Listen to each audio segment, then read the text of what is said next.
अवघ्या हिंदुस्थानाचे दैवत असलेले छत्रपती शिवाजी महाराज. छत्रपती शिवाजी महाराजांची राजकारभाराची पद्धत, त्यांनी लावलेली शिस्त आणि त्यांचं अष्टप्रधान मंडळ. मग कसं होतं छत्रपती शिवाजी महाराजांचं अष्टप्रधान मंडळ, ते आज आपण जाणून घेणार आहोत. अष्टप्रधान संस्थेचा राजकारभाराविधीत समावेश करून तिला एक धार्मिक स्वरूप कसे देण्यात आले हे छत्रपती शिवाजी महाराजांच्या उपलब्ध असलेल्या वर्णनावरून दिसून येते. राज्याभिषेकावेळी सिंहासनाच्या सभोवर हातात सुवर्ण कलश घेतलेले प्रधान 8 दिशांना उभे राहिले होते.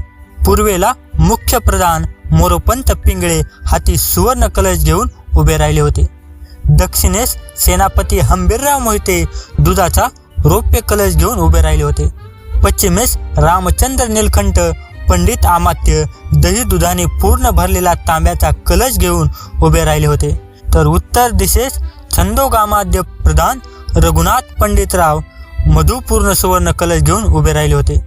त्यांच्याजवळ मातीच्या कुंभात समुद्राचे पाणी व महानद्यांचे पाणी भरून ठेवले होते.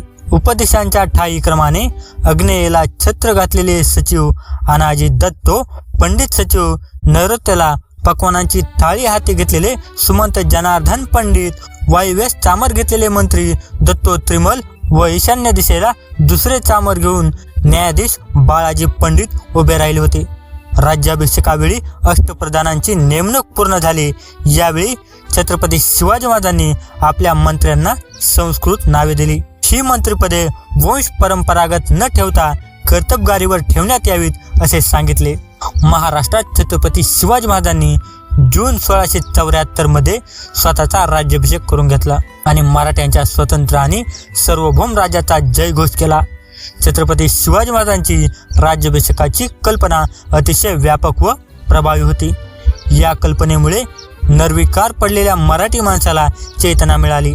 या समारंभ प्रसंगी छत्रपती शिवाजी महाराजांनी छत्रपती हे पद धारण केले. छत्रपती हे स्वराज्याचे सार्वभौम व सर्व सत्ताधारी होते. त्यांच्यावर कोणाचेही नियंत्रण नव्हते. राज्यात सर्व क्षेत्रांत त्यांची निरंकुश सत्ता चालत होती. न्यायदानाचे अंतिम अधिकार छत्रपतींकडेच होते. याच प्रसंगी छत्रपती शिवाजी महाराजांनी अष्टप्रधान पद्धती स्वीकारली. राज्यकारभाराची निरनिराळी कामे त्यांनी या मंत्र्यांकडे सोपवली होती. ते मंत्री आपल्या कामाबद्दल वैयक्तिकरित्या छत्रपतींना जबाबदार असत.